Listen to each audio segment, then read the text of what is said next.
Fala aí, gente. Boa tarde, bom dia, boa noite. Espero que todos estejam bem.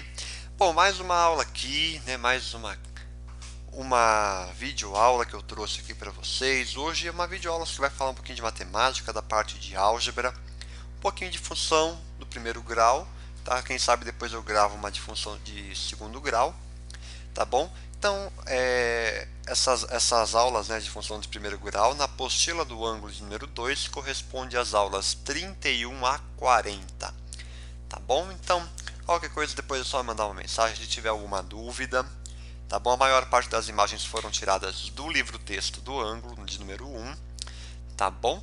Então, espero que gostem. O PDF vai estar disponível aí para vocês. Então, simbora para a aula e vamos lá. Então, boa aula aí, simbora. Começando pela notação, né? Como é que a gente escreve a função de primeiro grau, né? Com f de x. Né? Então, como que a gente escreve uma função? É isso que a gente vai trabalhar um pouquinho aqui, né?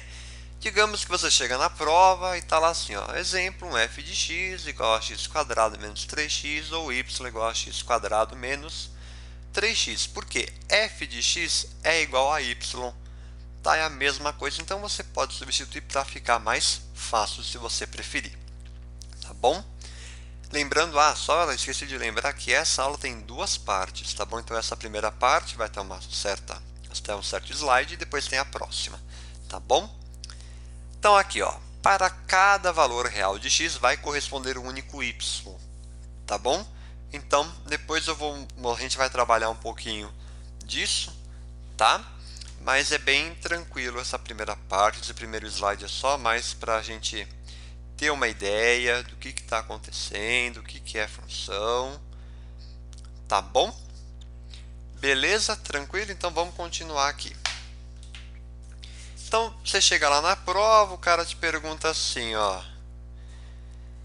Determine f de 10, dada a função f de x igual a x quadrado menos 3x. E aí você fala assim, tá, e o que vai acontecer? O que é f de 10? 10 não corresponde ao x? Então você vai substituir o x por 10. Simples assim. Então 10 quadrado, 10 ao quadrado menos 3 vezes 10 vai ser igual a 100 menos 30 é igual a 70. Então quando o x é 10, y é 70. Logo um par ordenado. Quando x é 10, o y é 70. Beleza? Então vamos lá. Então determine f de 4 dada a função tal. É a mesma, poderia ser outra, tá bom?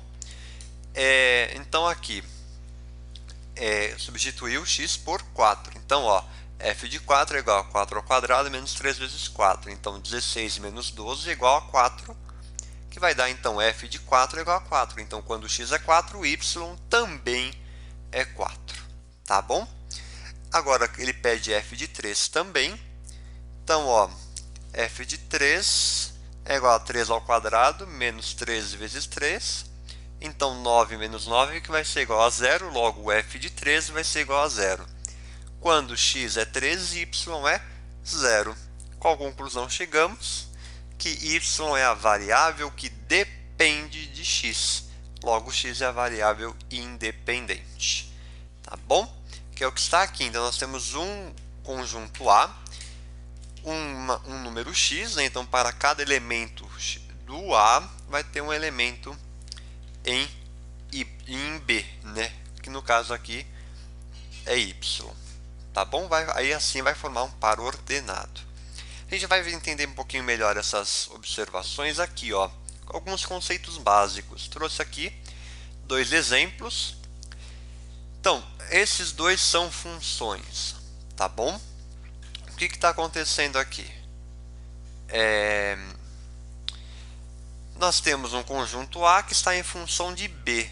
Tá? Aqui, ó, quando eu falei no slide anterior que para cada valor real de x corresponde o único valor de y, vocês já vão entender por que se vocês ficaram com dúvida. Olha aqui.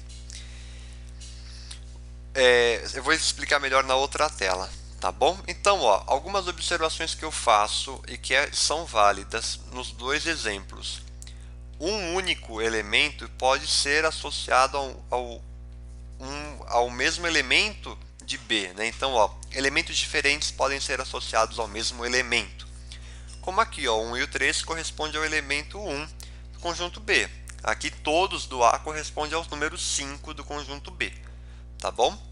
E aqui, ó, pode haver elemento de B que não seja imagem de qualquer elemento de A, né? Como aqui tem, sobrou, aqui também tem, tá bom? Então isso daqui são funções, é normal, tá bom? Então aqui é só para a gente conhecer um pouquinho de que pode ser função, o que não pode, tá? Nessa outra tela eu trouxe aqui 3 exemplos que vão mostrar exemplos de que não é função, tá? Por quê? Ó, vamos olhar aqui, então, algumas observações. Exemplo 3, tem elementos sobrando aqui no conjunto A. Ó, exemplo 3, desculpa. Não pode haver elemento de A que não seja associado a um elemento de B, né? Então aqui está errado. O que acontece aqui no exemplo 4? O elemento de A ele não pode estar associado a um elemento que não esteja contido em B, como está no exemplo, como está mostrando aqui, né? Então o elemento 4 ele está em A, né? Na verdade ele está correlacionando com o elemento 7 que nem está no conjunto B, está fora do conjunto que não pode isso. E no elemento 5, olha aqui o que acontece. Não pode haver elemento de A associado a 2 ou mais elementos de B. Ou seja, que é o que vem aquilo que eu falei para você no início da aula, que um elemento X do conjunto A existe em F único par ordenado. Existe um único Y. Aqui, por exemplo, eu vou dar o meu zoom, pegar a minha lupa, e você vai ver melhor assim como eu também. Olha o 2 aqui, ele está ligado ao 0 e ao 1 também. Não pode isso. Tá bom? Essa parte aqui é mais teórica, para a gente ver, né, o que pode ser função, o que não pode. É bem simples, tá bom? Bem tranquilo isso daí, beleza? Então vamos continuar. Domínio contra domínio e imagem. Isso aqui é uma parte bem interessante, tá bom? Então, ó, trouxe aqui uma imagem que vai mostrar assim, um conjunto A em função de um conjunto B. Ele te dá a função aqui, ó, x² mais 1. Como é o nome do conjunto A? Domínio. Do conjunto B, contradomínio. E deste conjunto aqui, ó, que eu fiz no mouse, né? Eu fiz com a mão no mouse. Conjunto imagem, que está ligado, digamos assim, com o conjunto A. Né? Então, por exemplo, quando x é o menos 1, aqui, ó, menos 1 ao quadrado vai dar 1, mais 1, 2. A imagem dele é o 2 no conjunto B. Tá bom? Basicamente isso, bem tranquilo. Então, ó, quando se pede o domínio, está se pedindo o x, e quando pede a imagem, o y, que é o que eu escrevi aqui. Tá bom? Então, x está em função de y. Agora, acho que faz mais lógica essa parte da matemática. Então, aí você estudou, belezinha, tranquilo, chega na hora da prova, você se depara com este bendito gráfico que você tem vontade de sair correndo, chorar e se espernear. Mas aí você fique calmo, né? Você pensa, vamos ficar calmo e tal. E aí você vai lembrar que você viu a minha aula, que eu fiz um exemplo assim. O que vai acontecer? Se ele pedir o domínio e a imagem, o que você vai fazer? Domínio, olhar o x. Bom, vai do menos 8 até o 4. Então, o domínio... Então, ó, x vai pertencer aos reais tal que o x ele vai estar entre menos 8 e 4. Você poderia fechado em menos 8 e fechado em 4, né? Ou falar que menos 8 vai ser menor ou igual a x, que vai ser menor ou igual a 4.